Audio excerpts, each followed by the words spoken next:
After all this, you still... I still want that gas, yes. And you had better deliver. Hey, you miss us, dear listener? Because we're back. We're back in the greenhouse. We are back to being gaslit. Ha, just kidding. We were this entire time. You've been getting gaslit in the greenhouse this entire time. You didn't even need me there to do it. You've been doing it to yourself. But Adi, that's gaslighting. Congratulations, you figured it out. You did it. You did it, folks. Congrats. You fucking did it. Well, I do want to apologize for the extended absence from recording I've taken lately. Just to be perfectly honest, I've been burned out on everything in my life. And I've kind of just been grappling with, what is the role of content creation in day-to-day life under this system. And it's kind of just, something you do to make yourself feel good. Maybe if you're lucky, you get paid to do it. But I just like doing it to, relieve my need of attention. And now I feel like I've transcended that, because I think now every episode is going to be a low effort episode. I still can't commit to a consistent schedule as of now, but I figured, 'tis the season. You get what you get and you don't throw a fit. Exactly. And it's a free show. I want to keep it free, honestly. You pay for so many things already. You pay for, like, the internet. You're already paying for the internet, dog. You're paying for water. Like, and they ain't gonna lie. Like, they ain't gonna tell you. You're paying for air. I mean, you're paying for clean air. Like, I know the listeners of this show are already, like, freaks who pay for the Patreon of other shows. I do it. We've all done it. I don't. I'm poor. But go off. Yeah, you can find a Reddit pirate. It's not that bad. Well, I'll just listen to nothing. Well, podcasts, I listen to music. I listen to whale sounds. Whale sounds? I listen to the drops of rain hitting my window. Drops of rain hitting my window. I listen to the holy word of Allah. Praise be unto him. There you go. Okay. Seriously, though, welcome back to the greenhouse. Not really much of an agenda for today's episode, but I figured it'd be good to maybe recap some of their current events, the greenhouse way, which, again, February has kind of been a blur for me, but I think once everything kicked off with Ukraine and Russia the way that it did, I will be the first to admit responsibility for getting owned. I did not think any other country gets to act the way the United States does to other countries. I really thought NATO would be enough of a deterrent to prevent Putin from doing what he did, and the mad lad went for it. I do not stand. But honestly, like, what's bugging me about it is just how much oxygen this particular issue is sucking out of the room these days. Have you noticed? Yeah, I mean, it's really bad when you, like, can't get on social media without a white person, like, correlating Ukraine to gas prices. That's the most annoying kind of posting, by the Like, way. The people who are like, oh, you're mad that gas is $6? Imagine not having a roof over your head. Like, I am so lucky because I got the chance to go to the gas station and put gas in my car. Then I realized I have a car. I'm a person. I live in America, the greatest country. I'm gonna be okay. I shouldn't worry. Like, yeah, you sound fucking crazy right now. did you see that? And again, I'm sorry to bring up people on Twitter, but did you see George Takei's tweet where he was like, oh, I'm actually happy to pay a higher tax price, a gas price, because that's the tax of freedom. deep Negro spiritual sigh. But it's like, I these are the same people because no one has taken more interest in the Ukraine-Russia issue than the most comfortable people in the suburbs. Yeah. No one has taken a bigger interest, and White that's not people to be, are eating and this that's not to be fucking cynical, war and that's not to be cynical. You know, there's up. obviously people who like may have people over there who are worried about what's going on, like, and I'm How not. many white people in America have contact with people in Ukraine or Russia? I don't know, which is why I don't want to say anything about it. And I can tell you it's not a lot. But I'm saying, like, if you are the rare exception, this is not directed. These at you. bitches are not Mila Kunis. But again, it's like, you know the kind of people who are making those posts, right? Like, Yeah, super whites.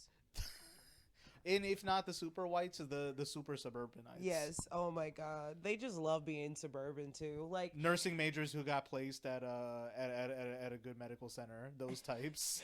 like yeah.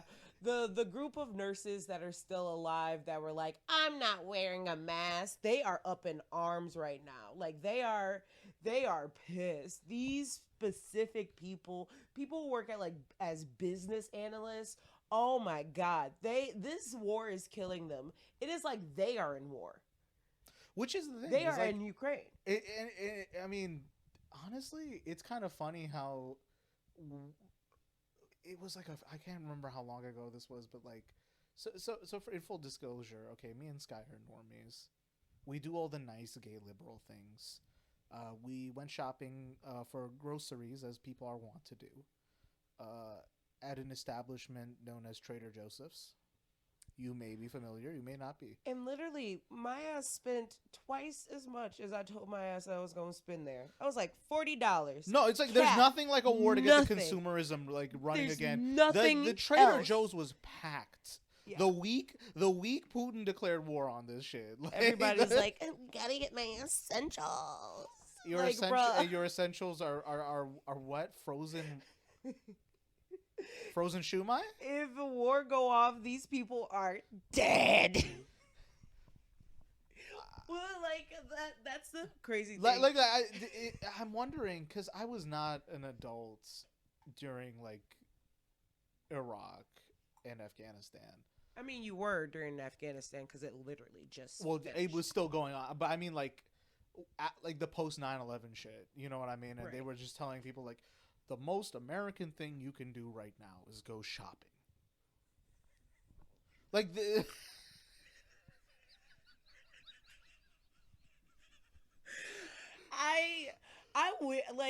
I can't wait until somebody like starts doing this deep dive on the early 2000s because what a fucking hellscape that was.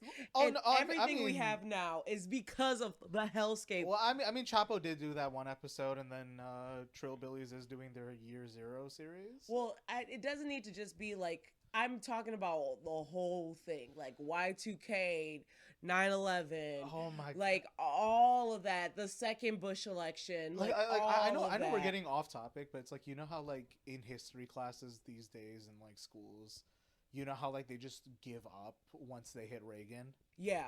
If even like they probably if they have updated books that have people past Reagan, they still just give up. and I just remember like I was really hoping in my high school A-Push class, like AP US history, that like they would cover Bill Clinton, because at least like I have a rough idea what happened the Bush years, and then I can fill in the pieces for Obama and shit. Even though like I was still a kid and my understanding was limited, the Clinton years are like a mystery. And the H.W. Bush years, like it was 4 years, but like that's still like we don't talk about that. It's like not a part of American history. We know that George Bush Jr. was the son of a president, but then we never talk about the presidency of Senior Bush.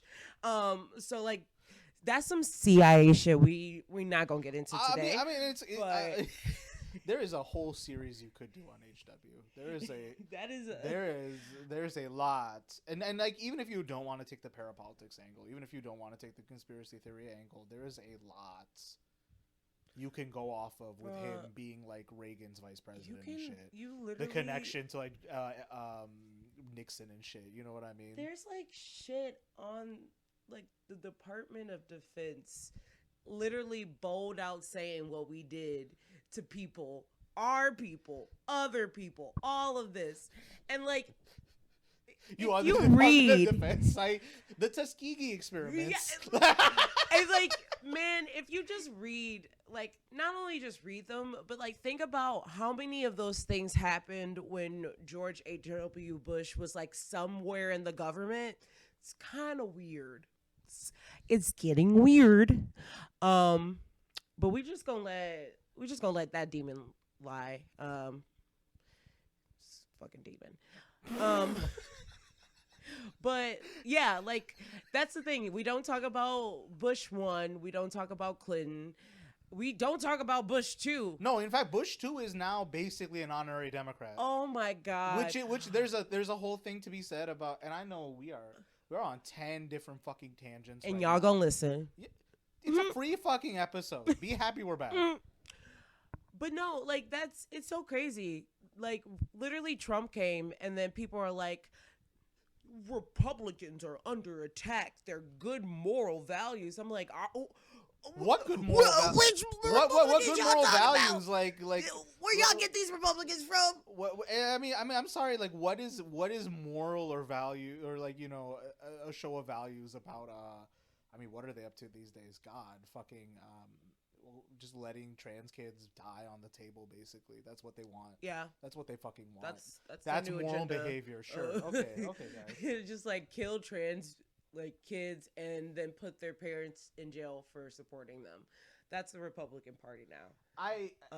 And also, if you even think about getting an abortion, you're going to fucking jail, bitch. No, they want to like send bounty hunters after you. Literally, they want your fucking neighbor who saw the pregnancy test and heard you going to Planned Parenthood to be on the phone snitching so they can give them money for snitching on you for getting an abortion. The fuck? Let that happen. Mm-hmm. And they would rather women die. It's literally doesn't make any sense. There's something so like bizarre about who gets to participate in the culture war discourse, because for what it's worth, at least right wingers are consistent. They want people to die, but then the liberals they put up cannot really say anything about how like it kind of doesn't matter. You know what I mean? These are conservatives who like for whatever reason they find the idea of abortion like singularly traumatic to them personally, but any other loss of life or it's nothing to them. I mean, especially if it's a black or brown person, and especially like exactly like any or queer person. The same people who cry about abortion, these are the same people who like call you like unserious or immoral for opposing police killings of people of color. Truly don't believe in any assistance for having children. These are the same people who are okay with children and I mean fuck it, people at this point in Palestine getting bombed to shit. These are the same people who will wave away all the military crimes of the United States or its allies in one fell swoop because it defended freedom. But like the idea of an abortion of someone like that was performed without their knowledge to someone they will never meet is singularly or have any connection to. Like that's fucking insane. And that's like the thing. This isn't like it. These situations aren't even like a family member from the family who's like, I can't have a baby and you're aborting your baby. Can you please at least give your baby to me? Like none of these are situations of like, oh, we're gonna help you take care of this child now. It's always like, well, fuck you. have this baby, deal with the complications, deal with postpartum, deal with having to afford a child, which and is impossible these childbirth. days now. Like, you've literally made it impossible to have a child these days. So like, have fun. Like, no, bruh. Like that $10,000 fine or whatever kind of fine, that jail time that you would get put in for like getting an abortion is literally more affordable than a fucking child. Put me in jail, bitch. It's fucked up because it's like, oh, people aren't starting families, but then like you'll allow wages to descend to this abysmal point. Mm-hmm. You don't create any sense of like a society that's building towards anything coherent. The fucking I don't know, the fucking planet's on fire to top it off, and then it's like, and I read this tweet today, and it was someone who is pregnant with twins, and she said she wanted us to know that you don't just pay for one ultrasound if you have twins, you pay for two of them because they're two separate fetuses. So like, but it's one person just carrying so both. you know, on top of everything, they're literally making it even more expensive to even conceive. So that's fun. More stuff about how Ukraine's kind of like sucking the oxygen out of the room. Remember last year when we were all mad at Andrew Cuomo and how everyone was pretending they were not thirsting over him? Did you see the new round of liberals thirsting over Zelensky?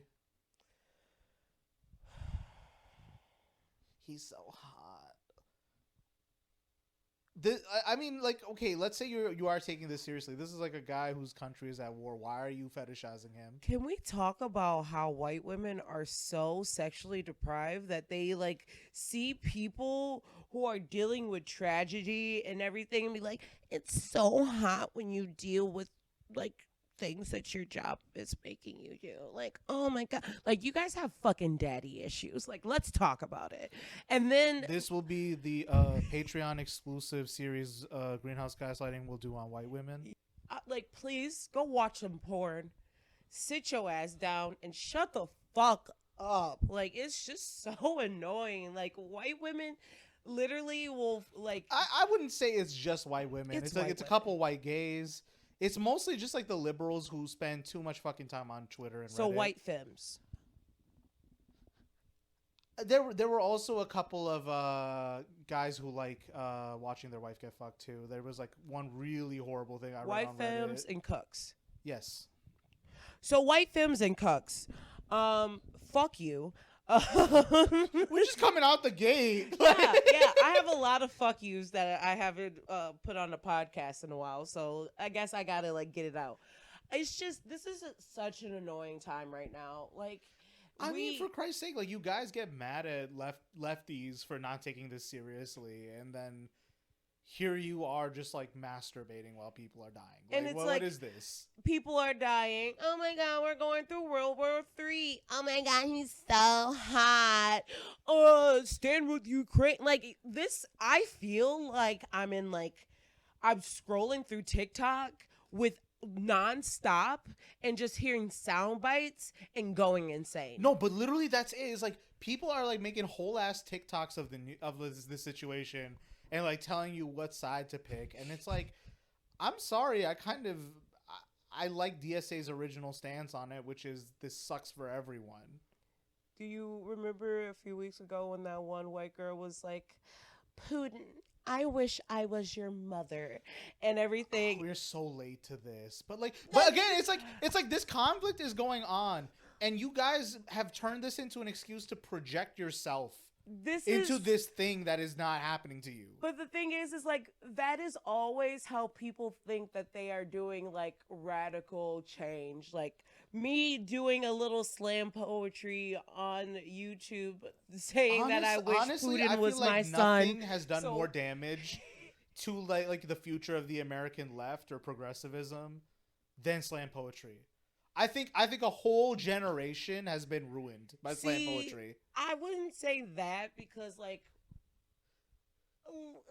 tell me how many people who could have been like, just let's just give an argument. They would have been like queer anarchists, for example, are now just like doing slam poetry in fucking Soho. Well, they wouldn't be, because if you have the money to do that, then you are more affluent than you're putting off. Okay, you got a point. You do have yeah, it's true. Slam poetry attract a certain demographic. Like back in the day when it first started, like it was like black and brown people, you know, actually talking about the tragedies of their lives, and obviously it got co-opted by white people to talk about how one time their daddy yelled at them because they didn't get in the car. People saw when it was raining. people saw Maya Angelou once and then said I can do it better. No, they didn't even see her. They saw someone say a Maya Angelou poem, and the someone was a white woman, and they was like, "Yes, this is it. I fucks with this. This is my whole personality now." So yeah, it's sad because literally none of these people have read anyone who actually does poetry that isn't old girl with the like haikus. Your love was like Oh, air. Rumi. And then what's her breathe. name? Is it Rumi Kapoor? What is I it? think so. Which also, if you guys didn't know, she plagiarized. Oh, no, I remember that shit was like your fingers were dipping inside me looking for honey they could not find or whatever. Yeah, I'm just she like, plagiarized is that she shit from getting a black woman. is she getting fingered by Winnie the Pooh in that one? Yes. Okay. Looking for honey, and I said, "This isn't a forest. I'm not Christopher Robin. I'm He came Piglet." to Ukraine to seek out Zelensky, but I didn't lube up this hairy pussy. For war. You know what? I'm gonna say. I think you know what. After saying that, whatever anti-capitalist sentiment was in my body, in my heart, in my mind is gone. I'm Biden Harris 2020 now. 2020? Yep. We going back in time. It's not even 2024. Yeah, Biden Harris 2020. Like, I'm wait, for them. wait. No, that's right. That's how literally all of these years feel like. We're just doing the exact it literally same thing just over and over again. And I don't know about you, but mentally, I feel like I'm still stuck in 2019. Oh shit! Like time has not really. I think moved. it's 2016 still, boo. But okay, go on. Well, I had drastic life changes, so the years did change for me. But then, like, honestly, it's funny how like living as a shut-in for a bit actually prepped me for the pandemic. Fair. Thanks, Mom, for making me a homebody so I didn't feel like, oh my God, I'm going insane because I'm not at the club on a Tuesday. Like, no, ew. Even if you do like partying and everything, I don't understand the like, oh, but like I'm gonna get COVID. Well, I mean, listen, I don't just to party. I don't stand COVID. I mean, I don't stand Putin. I don't don't really stand support his COVID. policies. But this man ended COVID. Like, again, like this Ukraine-Russia conflict is amazing for the American state and the American media apparatus, because now it's just like the biggest rug you can sweep everything else under. I mean, while everyone else is like doing the performative shit of like retweeting putting the flag emoji, picking sides, getting into all like the discourse that everyone always gets into, which again is energy you don't fucking see to anything else. You didn't see this for Yemen, you didn't see this for Ethiopia, you never see this for Palestine. I'm trying to see what else. No, we pretty much covered the outline on this. Fuck. I mean, COVID is practically over to everyone now. It really is. Wow. Like Ukraine and Russia are at war. Fuck it. But literally in other parts of Europe right now, they're getting fucking Omicron 2 electric boogaloo, and it's like fucking shit up. But who cares? There's at war. There's a war going on. Why are you talking That's about COVID? true. There's a war. Are you not serious, Skyy? I'm You're sorry. not taking this seriously, I Skyy. forgot that I was an American, and my opinion as an American in a conflict over which I have no real say and I have no real influence on my government over foreign policy over. war. My opinion matters on this most. I just want to know why war?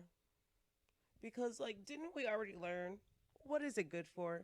And wasn't the answer absolutely nothing? And then we had to say it again, and y'all ain't been listening. No, Dumb and bitches. I think again, it's just there's something sick and twisted about that fundamental sense of powerlessness we have under this system, right? Mm-hmm. And we all feel it existentially to certain extents, and then we shove it down to different extents, and then we do other things to hide that in certain extents. And I think for the bulk of the country, this is okay. Okay, I have no real say in this, but I think the experts are at the wheel, so I'll let them handle that shit. It's like, which experts? The almost 90-year-old or the almost 90-year-old? Well, and I don't know. Just because you were here for all of American history don't mean that you are the expert, bitch. I think like this is why I need to develop whatever it is I want to talk about on like American civic religion, because it's more than just a sociological phenomenon. It's like it's metaphysical at this point. You know what I mean? Like, people have this bizarre faith that things are going to work themselves out, while they are monstrously unaware of like everything that's happened in the past and everything that's going on right now. There's just this faith that it's going to sort itself out, and there will be a future in which all of this still gets to exist as it is. You still get the fucking Coke Freestyle machine. You get 50-ounce slushies. You can drive a gas car well into the future. And even if there's not gas, you can drive an all-electric Hummer soon. I think it's now. I think they literally have them out. Why the fuck? Like, do you know how much... they're just going to wipe Bolivia off the map one day. Just so they can make... They said, They put all- the lithium in the fucking car! I just like it's funny how like they went straight to like the Hummer and like the Silverado as like the proof that like no we can make this work, because they had to pick like the chode cars that Americans drive. Right, They they're couldn't like- start with like a Chevy Spark or like They a really sedan. did it. Or like there's like a few like actual sedans that are like electric, so like no one really cares outside of Tesla, especially no one. and cares those are about shit. Tesla. Those are shit. But like they literally was like, we're gonna go electric. We're gonna do it. We're GM. We're gonna do it. We can do it. Bring back the fucking Hummer, bitches. Bring back the Hummer all electric. Bring back the fucking Silverado all electric. The Mustang is now like a weird muscle car hybrid crossover. Like what? Honestly, Sorry to talk cars. We are from Detroit, Motor City, so we got a little interest in motor vehicles, so to speak. I'm not technically from Detroit, but like I live in the Metro Detroit Look, area. I don't want to be one of those You lived people. in a town that was along I-75. Yes. You are along the Rust I Belt. just don't want to be. I really do feel like I have more connection to Detroit living and being from Saginaw than the people who live in Sterling Heights. Sometimes Hey! We had a Chrysler plant. Some of we the had a Chrysler some plant. of the people who live in Sterling Heights. How about that? But like I still don't want to be one of those people where you're like, where are you from? I'm like, oh, I'm from Detroit, and they're like, then. We're in Detroit. Yeah, because it should be a straight answer. We're in Detroit, West Side. You should be that simple. Like, it's like what is I'm from Detroit. Where are you from? Ortonville. Bro, It's 50 miles away. dude. But the thing It's in a whole other county. The thing is, the very embarrassing thing is like if you've ever talked to someone and like you like. People know people from everywhere, or people are connected to people from everywhere. If you tell somebody that you're from Detroit, especially if you tell a black person you from Detroit, And then they I ask got you family up in where, Detroit. Yeah. and you over here like stumbling, you like, oh, is it the but like the only two cities outside of Detroit that you can like say is Detroit is Southfield and Redford. They just give Detroit energy. They should just be absolved. They should be absorbed. Yeah, like, and I'm sorry, like, and I'm not even gonna say Hamtramck because fuck them. That feel like 2008. But at least like Hamtramck, you know, like it looks too much like Eastern Europe that you can say it's a different vibe. But like, bro, I don't like know Highland what part Park, of like Hamtramck Highland you Park, were in, dude, but the part I was in, dude, I looks like 2008. I'm not kidding. I don't know. It might have been just because it was at night, but yeah, it might have been. I felt like I was in Eastern Europe. I literally was. The place I went to was a. It was the newest thing. I might cut this. I might cut this segment just for posterity. It's I might okay, cut this but segment. like that's just like it's insane. But yeah, don't say that you're from a city because you never know who gonna know about that city, and you gonna look dumb. Because again, it's like you don't want to be one of those people who's like, oh, I'm from Atlanta. Oh, where in Atlanta? Buckhead, huh? Or you don't want to be one of those people who like, I'm from Atlanta. And you're like, where in Atlanta? It's like the fucking rich black area. It's the Tyler Perry like studio area. And you're like, oh, motherfucker. You don't want to be one of those people who's like, I'm from New York. Where from? Weehawken. What? I'm from New York. I live in Newark. Newark? No, I'm from Newark. Where? Edison. Like you don't want to be that person. Y'all are the worst. You don't want to be that person. Like, stop living this lie. Just tell people where you're from. I mean, and especially if you live in Michigan, just show people your fucking hand. Stop lying. I guess that's like the one silver lining of the karma of white flight is like you officially renounce any claim of being cool once you move to the suburbs. I know. Yeah, you did the material and evil of like pulling all the money out the city and Rust Beltifying everything, but once you lie about where you're from, you're exposed. Oh God, R.I.P. to like people who live in the district or not. I don't care about that. People who have to be in the district Detroit because it's about to be white people season. The Tigers is coming back. I'm not in a good place right now. No, not mentally or anything. I'm just in the district Detroit. I'm so sorry for you people who have to work down there. Like, this is about to be killer. I remember when there was, I can't remember if it was a concert or a game, but like literally the parking lots, we went to one parking lot and it was like $15. We went to another parking lot, it was $45. It's on the same goddamn street. Like that is a war zone. Y'all want to talk about Ukraine? It's the district Detroit. I wouldn't say all that, but you have a point. It's not a coherent point, but you're right. The Ikovich family is Putin.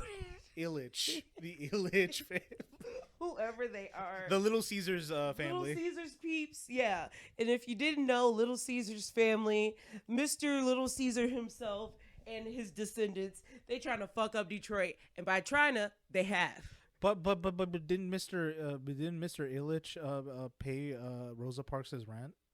Bro, Mr. Illich is the reason that people like Rosa Parks have to have somebody pay their rent and later in their life. Like, bruh. he be the reason. But I will say that some of my favorite stories about Mr. I has to be like towards the end of his life when he was really trying to like, you know, hurry up with the Little Caesars Arena and shit. And like how many old black folks were like, fuck you, you're not getting my house to turn it into a parking lot. You can fucking die.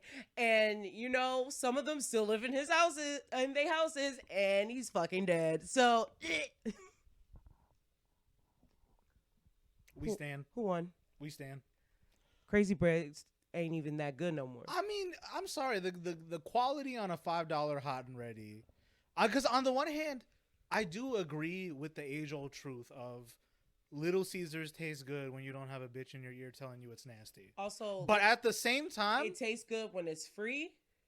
It tastes good when it's a pizza party in a public school. it tastes great when you're at a college event and they needed a reason to drag y'all in the room. Like, maybe there's free shirts. Maybe it's just Little Caesars. Am I going to go in to check? Yes. Possibly. I smell the breadsticks. But I mean, I'm just gonna say it out loud. This is barely cooked dough, man. Like, I'm sorry, y'all were cooking bread in the pandemic, so y'all know. Like, y'all know what uncooked y'all dough know is. what uncooked dough is. Y'all know what it tastes like. You should have been a little bit disturbed. That You it's should have been like, God oh, damn. Oh. This tastes like post Kmart Little Caesars. If I could go back in time, you know what I would do? Save Kmart. No, fuck them. I will walk around a Kmart, Kmart, go a little shopping, go down that toy aisle that I used to love so much. See what kind of fits my mama would give me if I was like, you know, if my mama took me shopping, and then go to the food court. Give me some Little Caesars, because that Little Caesars, I'm telling you, was better than any other Little Caesars I've ever had in my life. I have a question because, like, I was not from a family that ever went to Target. Once I became a nice gay liberal, that's when I started going to the nice gay liberal store, which is Target. But I feel like what Kmart did is it occupied the role Target occupies for a certain income bracket now, but for a lower income bracket then. You know what I mean? I would agree, except for the fact that because of inflation, the people who would go to Kmart in the past would go to Target now and be considered that same like lower class people. You're not wrong. But You're like, actually not wrong. Yeah, because yeah. like Target is a real like it's poor people who but want to was feel Target better. always like the relatively fancier of Yeah. the bunch? Okay, what? Like, Always yes. was? Okay. Yes, Target. It's like when you think of like chains, it would be Target. Walmart would be very below that, and then Kmart would be either on the same level as Walmart or a little bit above or a little bit below, depending on where. The Kmart in Sterling Heights, that shit slaps. Bro, like the Kmart in Saginaw, that shit was. The Bruh. Big K? Oh, The Big K? bro, let me fuck up a Big K. Like, oh my God. I practically grew up in one of them. Shit. Shit. I was raised by the Big K. Which isn't it kind of fucked up that like we're recounting our childhoods and all it is just a bunch of consumer experiences? Oh yeah. Yeah. Yeah, But at least we tried to be cheap back in the day. These hoes like, gotta have my Birkin, but with my Fashion Nova. I'm like, bitch, just have a bag. Don't be mad, bitch. Get a bag, bitch. Megan Thee Stallion already said this. I'm sorry. I can get the luxury standard fit at Costco. For real. If I can get the Calvin Klein jumper at Costco, I'll just wear that all winter. Literally, if you see us ever in like quote unquote designer or like name brands, I'm telling you, it absolutely came from Costco. I'm telling you, it's from Costco. No, and I stand by this in that like, if there is anything to be retained from America's consumer society, like assuming like we save the world or whatever, and like there's no more climate change and like let's just be optimistic for like 5 seconds. Mm-hmm. I think Costco is the only like aspect of it that should be retained. Yeah. Because what it is, like what Costco is, it's like those supply depots they had along the Silk Road during the Mongol Empire. And like your Costco membership card is like the golden tablet they gave you to like access grain for your horse there. It is the equivalent in our society. Elite. It's better than all of this other shit. And if you're a Sam's Club person, I'm sorry. How does it feel to shop at fancier Walmart? Right. Like you're shopping at Walmart. Bulk buy Walmart. I'm shopping at Costco. I'm getting that $1.50 hot dog and soda. I'm getting that $5 fucking chicken. I'm getting these samples. Please tell me how we are the same. We're not. I'm getting a fucking 26-pack of briefs. we're getting I'm getting a sofa. we're getting that $12.99 huge ass bottle of fucking vodka that is literally the exact same as Grey Goose, but a million times cheaper. And it's American made, unlike these Russian products. That's the other thing. Okay, let's tie it back. We've had enough digressions. So like the other silly thing that came out was like people are dumping their Russian products. And the other thing, the most stupid example of this I saw was like there was a Karl Marx room in a library in Florida that they changed the name of because they don't support Russia's aggression in Ukraine. I'm like, this is a whole German dude that lived in London. There was a Karl Marx room in a library in Florida? Allegedly? What the fuck? Again, I personally like Florida. I think Florida has. We're not gonna go on a Florida debate. We've had this conversation every. I day think this Jacksonville week. is a fun time. I think you're a dirty liar. But like, let's continue. I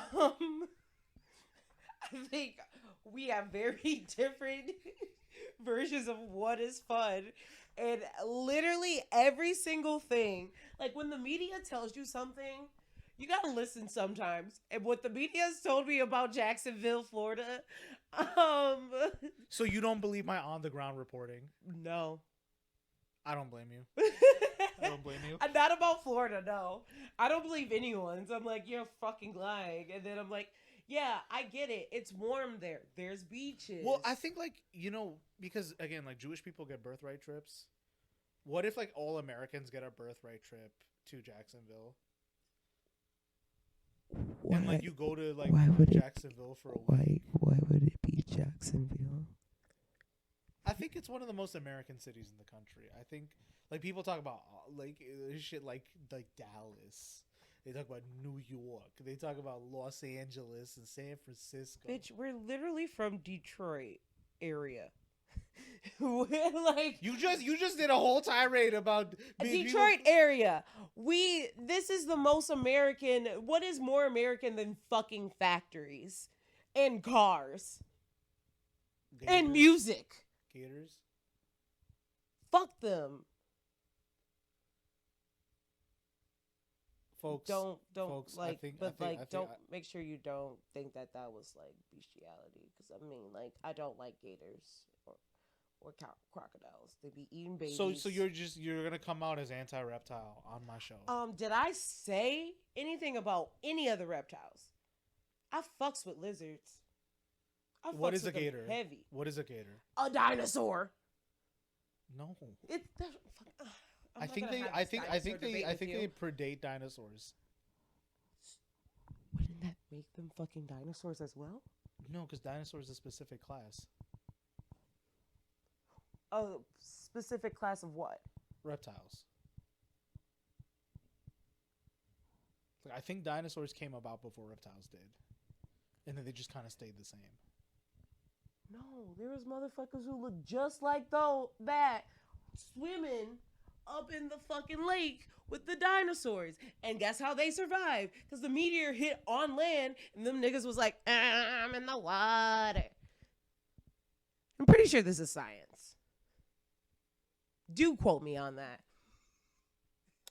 I mean, you know what? I think previous policy from other shows applies in other episodes. If you're using this show as a primary source, you deserve to fail on your paper. I hope you fail your First program. of all, if your professor is letting you use this like a podcast, this not it's like imagine citing fucking TrueAnon, bro. Citing Chapo. That's gonna be like 5 years from now. Maybe I'll really try to care about higher ed if in 5 years where you can just cite podcasts. I want to be the person who creates the APA of podcasts. That would be fun.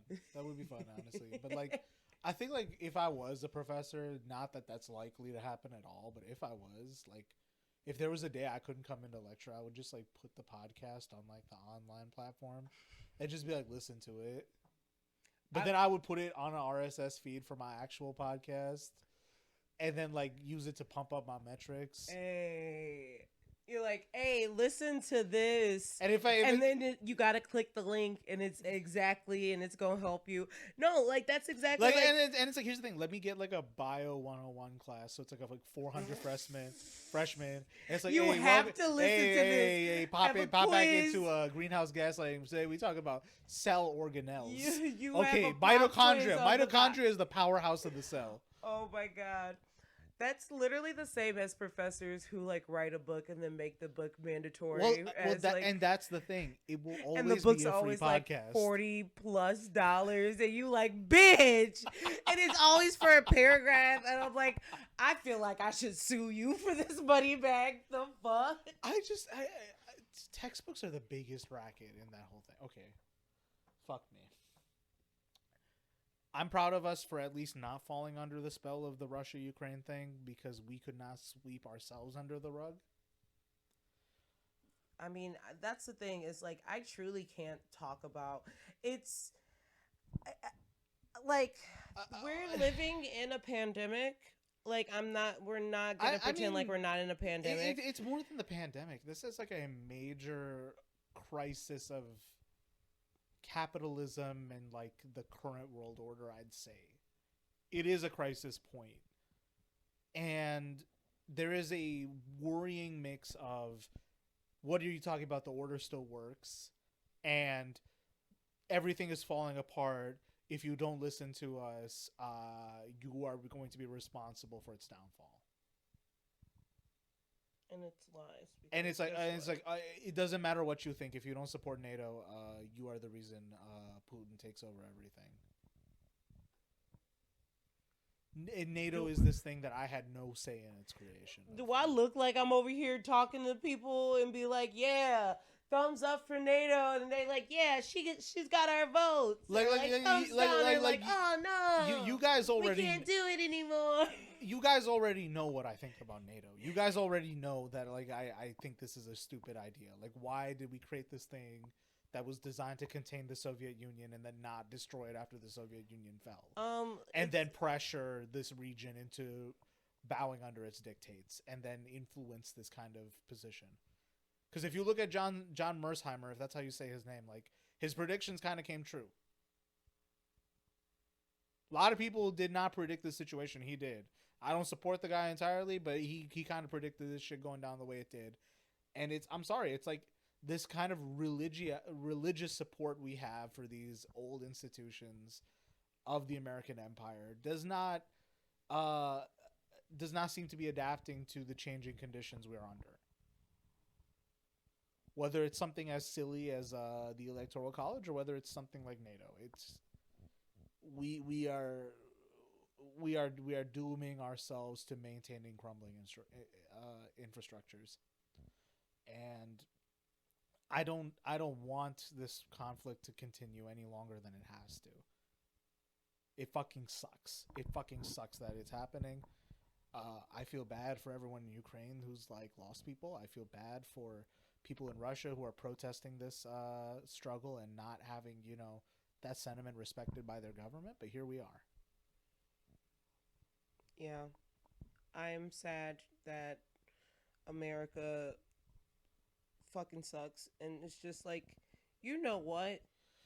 We haven't been in a war in a bit. Honestly, America's like the worst friend in this situation. Like, they basically hyped up Ukraine. Like, no, you can take him on, bro. It's like telling like the short friend at the bar, like, oh no, you can take him on. It's like you're taking on this guy who's like 7 foot, 400 pounds, just a bear. You're just like, go take him on. A physical bear. Go take him on. And he's like, I can't do it. Yeah, you can do it. I got your back. Okay. Where you? Hey, you're getting your ass kicked by getting your ass kicked. They're just like, America, can you help? Oh. Thing is, that would trigger a nuclear war. Then why did you pit them? Why did you egg this on? I'm so sorry. I would love to. Like, I can send you a little money, but I just really can't get involved. I'll send you a little military aid, but I really can't get involved in it because it might start a nuclear war that has just been being put off for like so many years. And I want that to happen. Oh, don't think that I don't want that to happen. I'm America, of course. I do. I'm just gonna ask the cynical question. We gotta wait. Do you think they did it just to boost the stocks a little bit, just to boost the stonk, and then we hadn't been in a war in 2 seconds, so I think we really were like. Yeah, especially give me that full-on conflict. Like, yeah, we bombing people everywhere, but like that, like war, that. But this is fun because like America doesn't even have to set foot in this. Exactly, but we are still not we, but like soldiers. They're like making soldiers go there. They're sending weapons. They're sending weapons. They're selling military, and they're encouraging people to volunteer, bro. You got me fucked up. Like, why do you think, other than, like, literally the Proud Boys and all these other, like, white people that are, like, absolutely ridiculous and not about it, why would anyone be like, you know what I haven't done? Fought in a good war lately. And you know what I should fight for? I don't know. I don't know what I should fight for. What are we fighting for? Do you know? Do any of you guys know in the room? No? Oh, okay. I guess I'll just go shoot people. Like, they're making even more psychopaths. Congrats. I don't fucking know what to make of this situation. It's fucking shitty. It's shitty that people have their land occupied at any time. It's shitty that America can, like, play with the sidelines. Literally, like no matter who is in charge, like this is what America does. The only thing that really matters when there's like a Republican or a Democrat is like how we get treated. No matter who's in charge, everyone else around the world gets treated like this from America. And we just sit there and people boast about this being the best country and amazing and freedom and all that other nonsense. But like, that's not real. There is no freedom. We've only been in 2 good wars, the Civil War and World War II. And by when I say we, I mean the Union in the Civil War. Yeah. I'm black, so like, yeah, of course. Pro slavery? No, absolutely not. Like, no, I'm not pro slavery in the way that it is now. Like, you know, jails and all that other stuff. But like, it's so fucking. No, and here's the thing with both those conflicts too. By the way, like, even though like we played like in the Civil War, we won, the Union won, and then in World War II. We had a role. I wouldn't say we were the top dog because the Soviet Union gave the most lives in that conflict. But the United States did play a major role in the Western theater. And both times we fucked up the aftermath. I mean at the end of the Civil War, we just like Reconstruction. We fumbled the bag. We fumbled the bag on Reconstruction. And then yay, black people can go to hell. Like literally that's Reconstruction. Black people shit. Like black people. Black people. Yeah, that was also kind of World War II too. Okay, for real. Like that's the thing. It's like even like every time we go to war for all of the reasons, no matter what, just things is more fucked up. And like if we but even at the end of World War II, right? It's like so then we just immediately get into a standoff with the Soviet Union. We don't even like say, "Hey, can we talk about what happened?" Like we didn't even do that. Can we like discuss what just happened? We fucking do Operation Paperclip. Like we fucking find all the Nazi guys and just bring them over. Like please, that's despicable. It's fucking despicable that we did that. That's insane. That's fucking insane. Keep in mind, and like I guess when we said World War II, what we really meant was defeating the Nazis. Oh yeah, that's all I really think about when it comes. Well, that's all the positive things I think about. I think it was still necessary to fight Imperial Japan, but the way America went about it at the end of the day with the nukes. Because like, why did we have to bomb the Asian people when the Nazis were right there? Well, and that's the thing. So if you did you ever see that Mandela quote? Apparently, there was a plan to like drop it in Germany. I don't know if it ever came about. Yeah, there was a plan. Again, like Quote I unquote. I'm not. You guys can't see it. I am one of the dumbest people in podcasting. I mean, I'm right here, but like, go on. There are people who are dumber than me with more followers, but I can't. That's the thing. I would be a hater if I said that. But in terms of like my actual body of knowledge, no, my body of knowledge is very limited on history. So I will admit You that literally knows more history than me too. So like, okay, but then we're like, not historians. But then compared to like I don't know someone like. I mean, all these other like big podcasts that I follow, like those guys at least have some kind of body of reading behind it. So I don't know. Anyways, listener, I try to declare up front how little I know and how much of this show is commentary. If you ever feel the need to like pull me aside and be like, "What the fuck are y'all talking about?" Absolutely do that. And we'll probably be like, bro, I don't know. Leave me the fuck alone.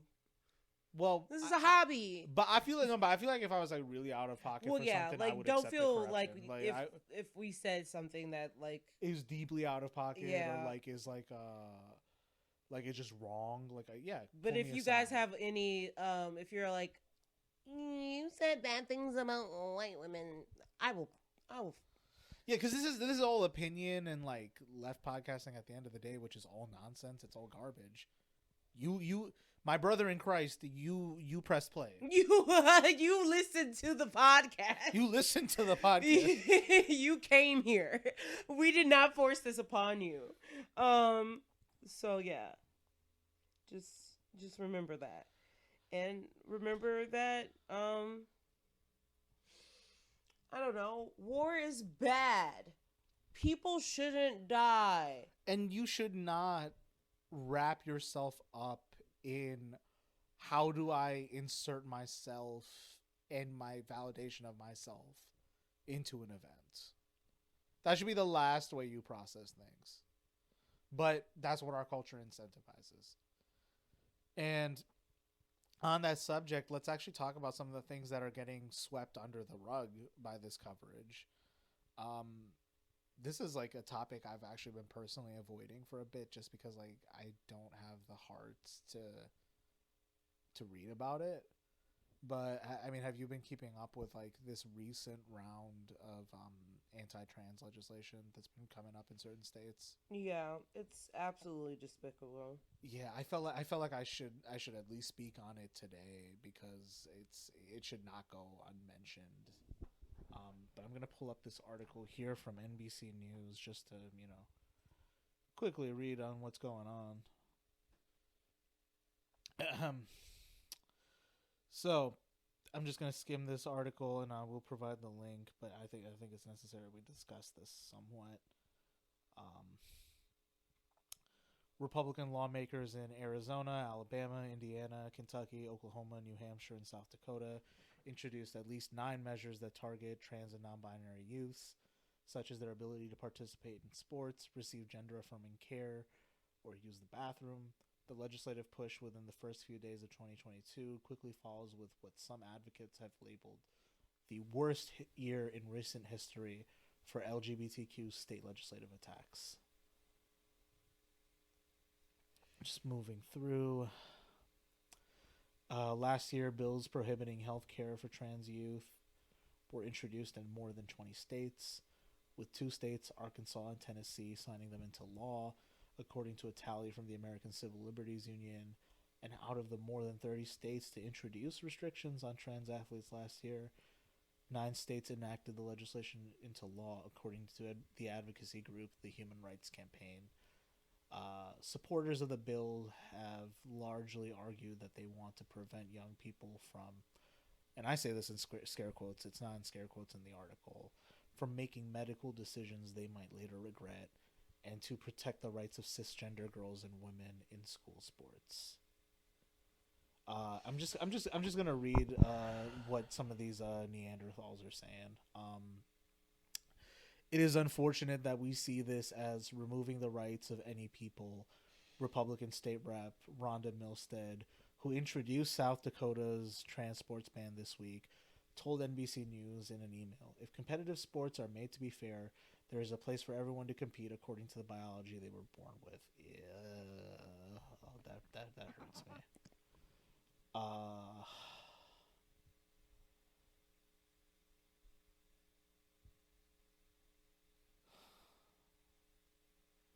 This is hurting me to read. Okay.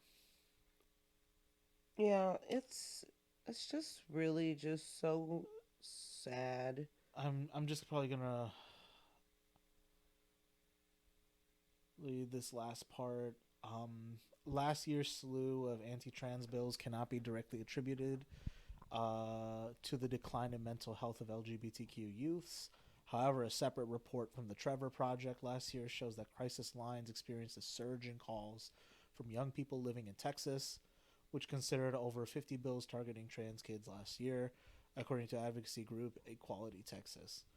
From January through August, the organization received nearly 4,000 crisis calls from trans and non-binary Texan youths, a 150% increase compared with the same time period in 2020. It's very dark, and there's a strong sense among trans people that we are having the door slammed in our face just as we got our foot in the door.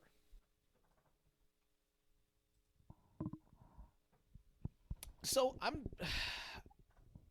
I'll admit that my own ability to follow up on this topic has been limited, and I should have done a little better to prepare myself for this topic. But what was bothering me when I was initially reading some of these headlines and looking at some of the coverage and seeing like people talk about it on the internet and stuff, was just how little response is coming up, especially from the Democratic Party. And I know that in the 2020 primary, for example, it was played up to be a big snafu, for example, that Bernie Sanders made the mistake of going on Joe Rogan. And make no mistake, Joe Rogan is transphobic. I don't think Bernie made a mistake in going on his program because he needed to win that campaign, but I remember the way in which Democrats got holier than thou about it, and Biden went on the "I don't think you should discriminate against trans people" rant that he said very incoherently, and it's frustrating to see this Democratic Party, who we've talked about in past episodes. We covered this before in, I think, our Pride Month episode last year, and I think the point still stands of the liberal establishment and its arm in the Democratic Party is very content with relegating queer life to the states in which it holds political power, especially among the people who can afford to be part of its patronage network, namely middle-class people, people who are affluent in cities, that kind of cohort. But not everyone makes it to San Francisco and New York. Not everyone wants to. Not everyone can. Not everyone can.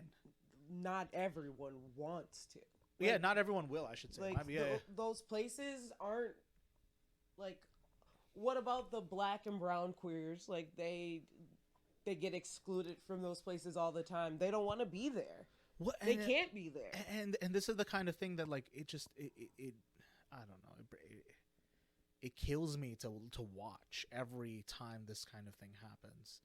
And I don't like saying it that way because it belies that this is going to continue to happen, which is an unfortunate reality that you should prep for. But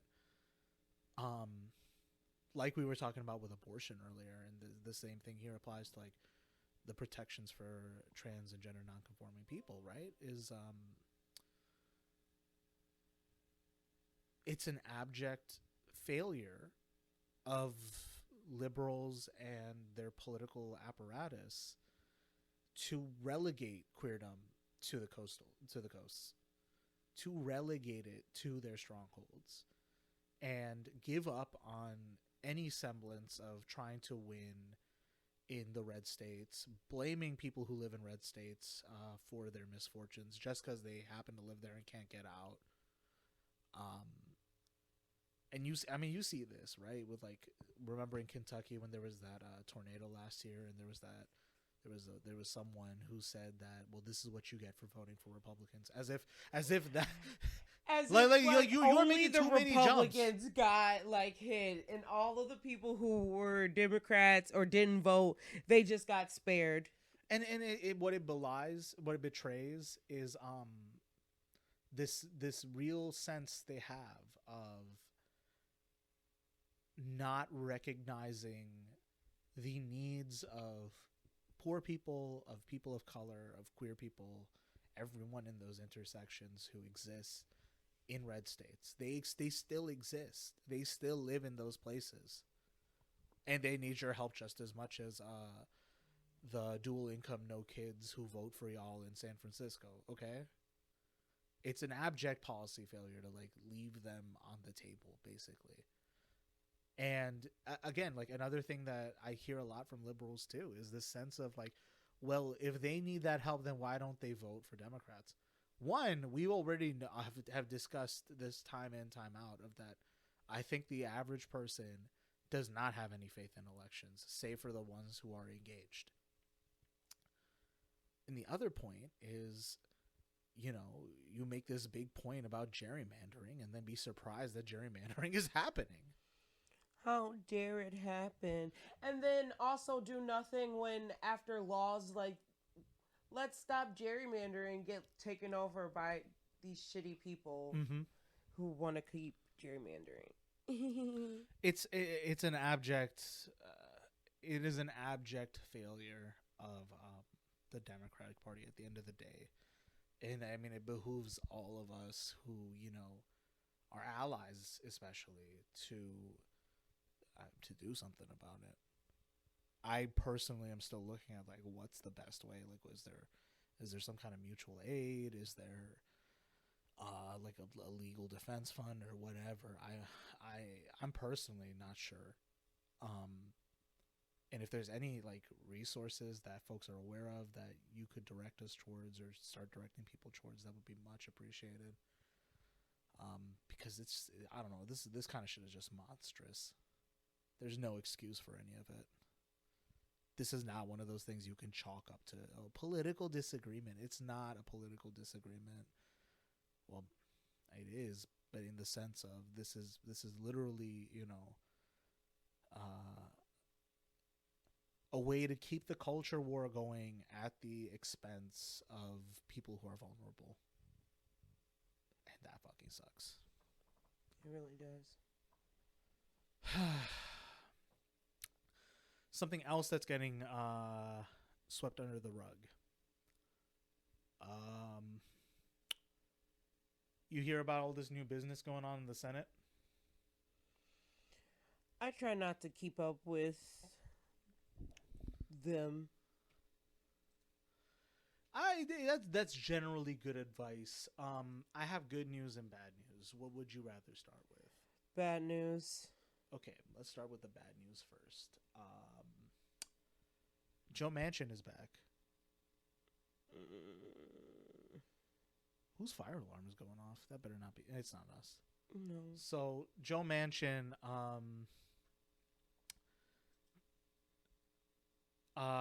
when it came down to having a nominee for some kind of Federal Reserve position, the nominee's position would be that they would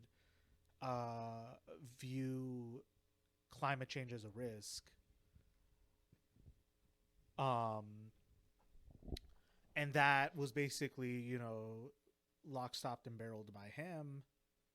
He kind of helped like pause that up. They needed to get a Republican to vote yes to replace his no vote, and good luck at getting that to happen, Joe Brandon. So I know that's like one of those things that like, how does it help to have a nominee in the Fed who sees climate change as a threat? But that's just one of those like things that chip away at Biden's already weak agenda on climate change.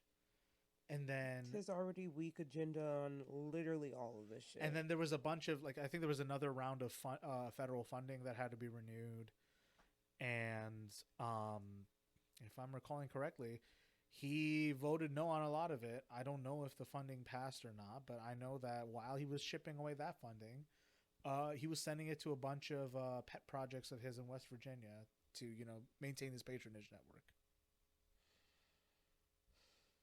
So, again, it's just fascinating to see the way in which, just the way in which this body is incapable of doing anything good for anyone at a time when like the bare minimum of action would help people drastically in this country, and even internationally. I'd argue just the barest minimum of action will go a long way. You want the good news? Of course.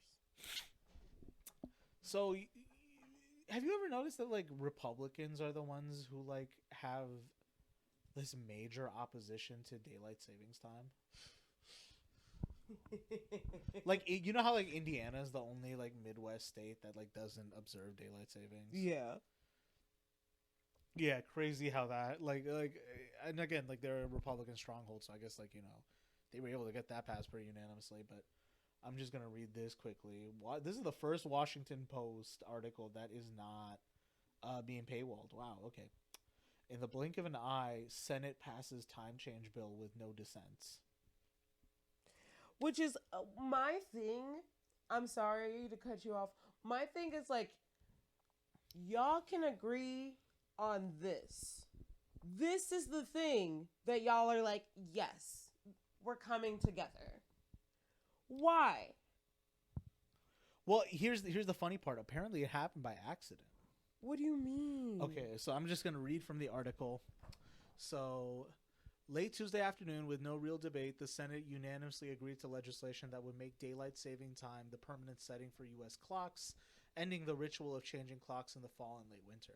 The proposal, pushed by Senator Marco Rubio, which is also insane since because I forget that he exists.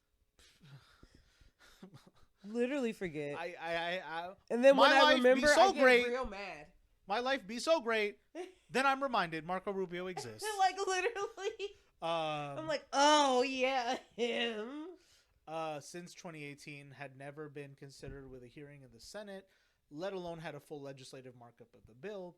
Rubio's Sunshine Protection Act had just 18 co-sponsors, has 41 co-sponsors.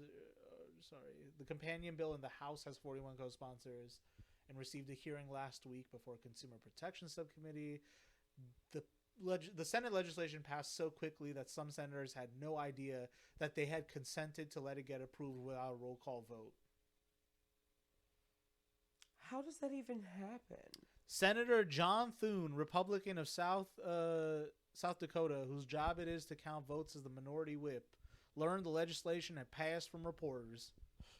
Whose bill is it? Thune asked, somewhat incredulously. It passed? Senator Dick J. Durbin, Democrat Illinois, the majority whip, also learned from the media that the legislation to make the spring forward permanent had passed the chamber. Made what permanent? He asked. Of course, while the two Senate leaders were unaware of what happened, they basically liked the idea of more sun later in the day, regardless of how it means sunrises arrive very late in the winter, approaching 9 a.m. in some northern states. I kind of like daylight saving times, Durbin said. Fucking loser.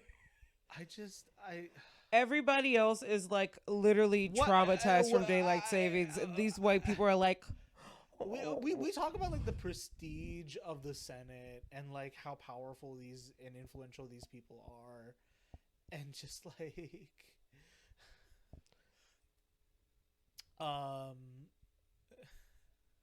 what is it? Just like you know, these are wise people making the best decisions, and they have to show measured restraint, and they just pass this without even realizing it. Yeah.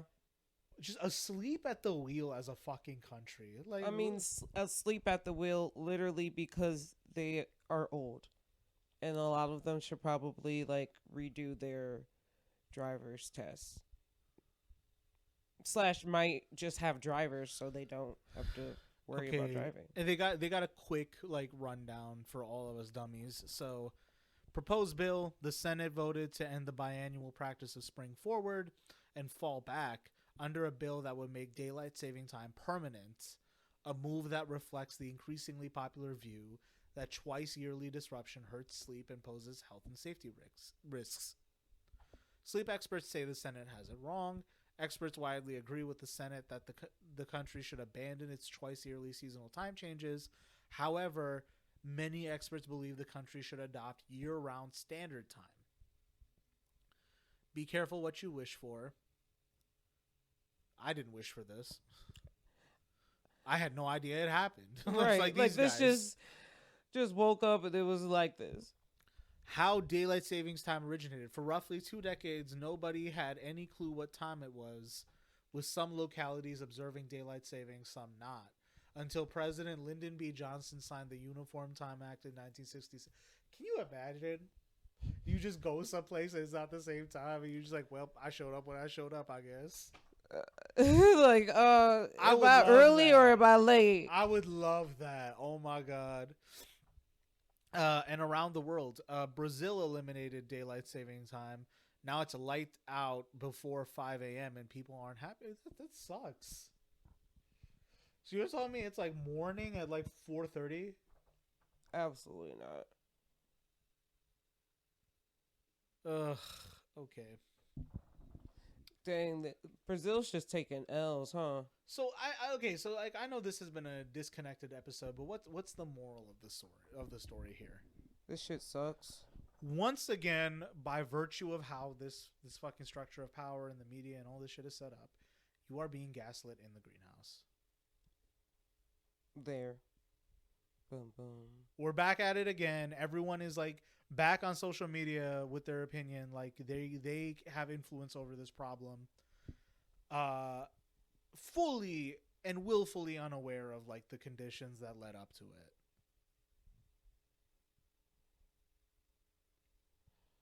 How did this exact thing happen the way that we made it happen? Oh no. I don't know. And again, it goes back to that thing I was talking about, like that fundamental powerlessness we feel, but then like push away. At some level, isn't it sick how like people just take it for granted? Yeah, I am powerless in this system. You know what I'm gonna do about it? Post till I fucking die. Right.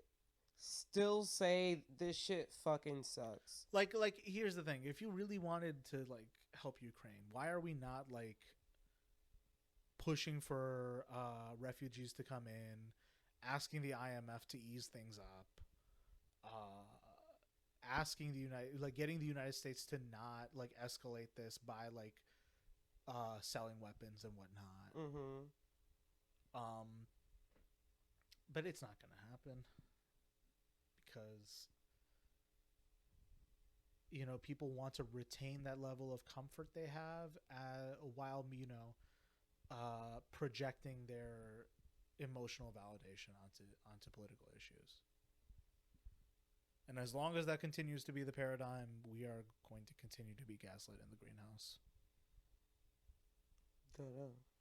I love how I just started saying that like we have a standard definition for it. We don't. Okay, how long have we been at it? Okay, so we've been at it for about an hour and a half, so I think we're good to cut pretty much. I don't know. You got any closing thoughts for us to close us out? Y'all hoes need to fucking relax. Like, chill. Start being nicer to people.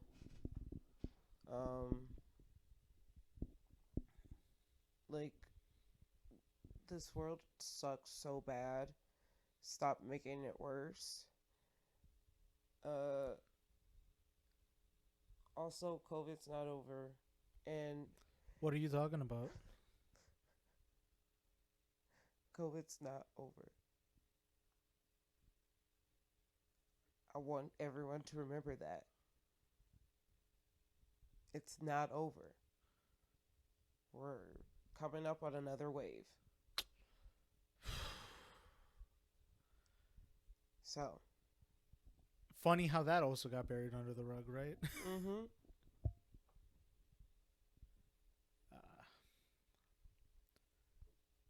In summary, the whole point is to not get self-serious, but to take this seriously. You know what I mean? And like really understand what are the conditions here. And I think, it can be like kind of doomer mindset, or it can be really like disheartening to accept your level of powerlessness, but that opens you up to then actually thinking about, okay, so what is it I can do in my life? And I don't know, I implore people to be realistic in that sense. I implore people to maybe look at United States foreign policy in a more critical eye. Look at the ways in which reporting and discourse are counterproductive and bizarre. But also, we're all just trying to get through the day. I don't know. And that's honestly why I couldn't get an episode out for so long, because like the broad sense I was just having is I don't know.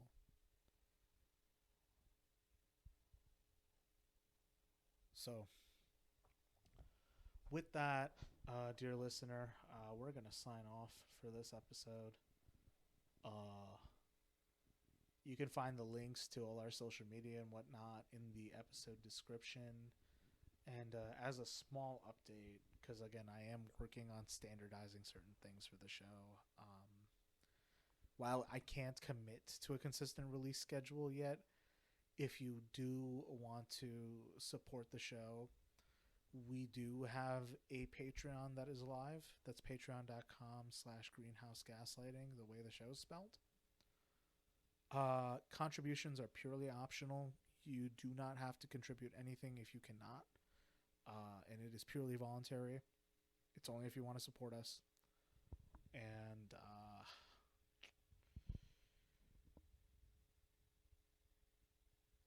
stay tuned on Twitter for any updates on the show. Till next time, see you all in the greenhouse. Take care, folks. Come on!